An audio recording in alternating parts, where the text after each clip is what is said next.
We can't disclose this technically to anyone or you're breaking federal law. You can say there are COVID patients being admitted for COVID, but they're considered COVID until it's ruled out. Once they're ruled out, they don't say, oh, never mind, scratch that number. The number stays. You basically treat the patient as if they have it until you find out that they don't.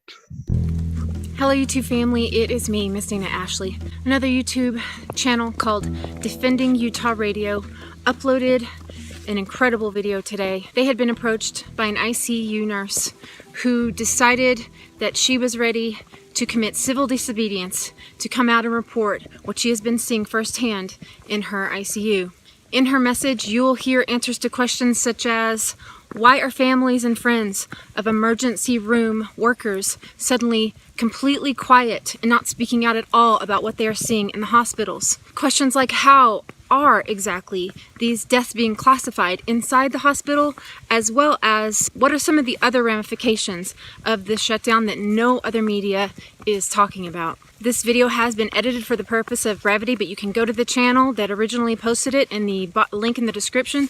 I also went ahead and gave subtitles to this woman's voice because it has been altered, but do go to their channel because they say that they have more whistleblowers like this stepping up in the near future. And on that note, any of you who know anything about the truth of what's going on, please get in touch with me. I absolutely will protect your anonymity, and my only goal is to get the word out to the people.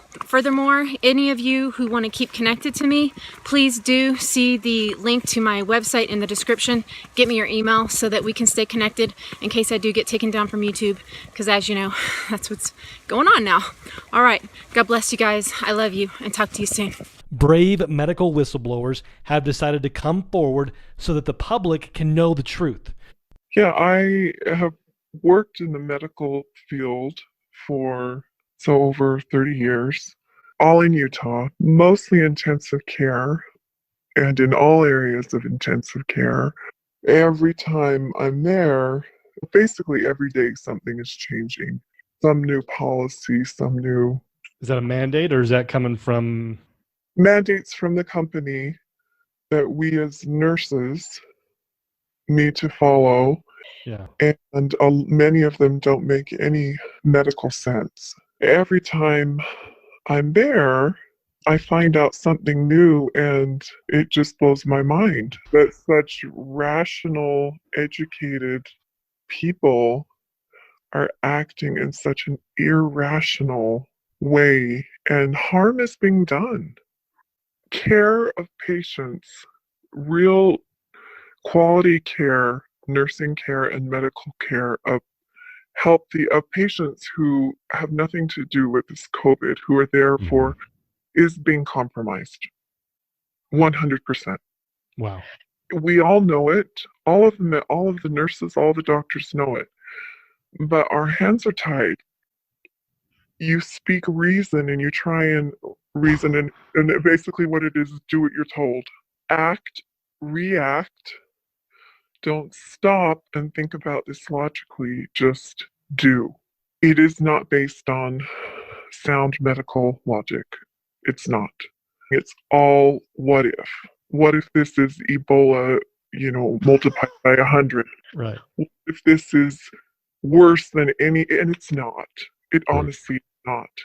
And the epidemiologists and the experienced medical people, people who have medical background, know this, but they are being silenced. So you're saying that there's an environment in the hospital where everybody knows something's not right, and the pressure coming from the top, don't think, just react. Don't think, don't question too hard because this is important. This is an emergency. What if? And so there's a sense of panic and urgency that is making otherwise professionals just throw logic out the window and follow orders. Is that right? Absolutely. I think that's a great summary of what is happening. One thing that you need to understand about patients who expire in a hospital is that usually the doctor, there are many, many reasons why a patient that contributes to their death. Usually, in most cases, the doctors on the death certificate only put the main contributing factor. So if someone came in with brain cancer or a bleed or some kind of terminal thing, and then that led eventually to respiratory failure, and that's how they passed away. What gets put on the medical record is totally up to the doctor's discretion. And a lot of times they don't think about it until they're just filling out the certificate. And what people are not getting, which I know from this experience of having patients expire in the hospital a lot, is there is pressure right now in the medical community to, even if the COVID, even if that patient has a positive, or if they don't, well, there are people who are rule out COVIDs right now, which is what the majority of the patients in Utah hospitals are right now. And I haven't followed around the country as much, but rule out COVID, you basically treat the patient as if they have it until you find out that they don't.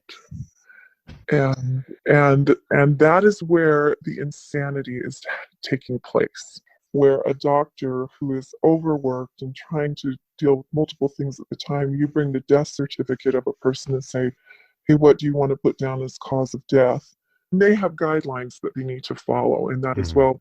But sometimes I don't think they're doing anything, sinister with it. But I do know that there is a push, and I don't know if it's coming from administration or where it's coming from the World Health Organization, the CDC, I don't know, that if a patient dies, if they are COVID positive, you put COVID as the cause of death. I think that the HIPAA rules are being manipulated, are being used to the advantage of those who want to not disclose information that would actually make people more at ease and go, oh, this person was a brittle diabetic. Oh, they had obese, all these other things. There was a patient who passed away in a nursing home under hospice care, which means you're basically you're dying because they had I don't know how they ended up getting a COVID test. That's bizarre that you would do that on a hospice patient, but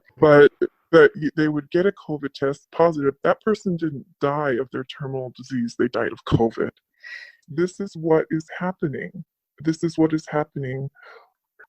That's the issue, is our hands are tied. We can't disclose this information to the media. We can't disclose this technically to anyone, or you're breaking federal law. So in there lies the problem as well. And people are saying, what are the facts? You're going, well, I cannot tell you facts because under law, I am required not to. It's a tough situation to try and wake people up because they want to hear exactly why you're saying what you're saying, but you can't tell. Just in general, if it were not this situation, and official guidance from the federal government said, do this, something that was really bad, under normal conditions, would their thinking side kick in and say, well, this violates my Hippocratic oath to do no harm? Would that normally be the culture? Yes. Of we can't follow that no matter what the guidance says? And absolutely, it would be. And I think, and the thing to remember is that each practitioner, even though that you have two entities that you're operating under, one is your own personal license, where you as a nurse have the right, and you as a physician have the right to say, I will not do what I'm being asked because it is doing harm. You have the legal right to refuse. But there's a different set of rules when you work for a facility or an entity. All preventative care at this moment is shut down. No one is getting preventative care. Dental, medical, and everything is geared around if you have an emergency. I did hear a conversation of two cardiologists basically saying there are probably a lot of people who are just staying home and having silent heart attacks in their home. They're experiencing symptoms, but they don't want to call an ambulance. They're not allowed to go into an Instacare, so they're just opting to stay home. This whole crisis. It's not even a crisis in my mind, but Manufactured crisis. yes. And the other issue is organ donation. I don't know if you've researched or looked into this at all, but donor services, they have been nearly completely shut down at this point in placing organs for the recipient list. So this is getting into what you're saying of how this is actually costing more lives because A, preventive care, and B, we're not doing, life-saving organ transplants. Absolutely. It has been shut down, and these are beautiful, healthy organs. People could have used them. All the hype that's going on about this, is it as dangerous as everybody's saying? What's the real data showing us? This is where it's very difficult, and I don't know that anyone can get the true data. I think the true data is hidden. One factor of that is that the inconsistency of the testing. I was reading one night all of the patents that were being submitted for the different testing machines for approval, and they all did it in a completely different way. And as the lab worker said, you don't know for sure. You can't say 100% positive that if their test comes back. Some are being sent out to facilities. Some of them are done in facility, and every one of these are not uniform testing. So there you've got that issue. Then you've got that comorbidities are not being taken into account. They're not being reported. And then you can say there are COVID patients being admitted for COVID, but they're considered kind of COVID until it's ruled out. Once they're ruled out, they don't say, oh, never mind, scratch that number. The number stays. I can't tolerate the dishonesty and the lack of integrity and the giving in to the emotional side of it. We're acting as if everyone has end-stage AIDS. We have an immune system that is constantly being bombarded by invaders that our body just takes care of it, and we don't skip a beat. Mm-hmm. They're treating every single staff member and patient as if they have no intact immune system. They're not facing it with rationality. There's no I don't hear anyone saying, hey, do this to strengthen your immune system. Get outside, get sunshine, eat healthy food.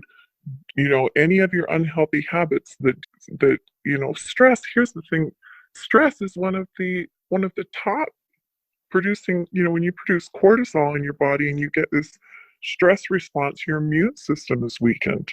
The fear, I think it's fear of the unknown. It's taking advantage of uneducated people who do not understand how their bodies work and do not understand the physiology of the amazing immune response that your body produces. Mm-hmm. And they don't understand the basic concepts of freedom and liberty. This is the prime environment and situation for people to come in and take control. The population right now is prime to be subject to tyranny. And what can I do about it personally? I can do something like this.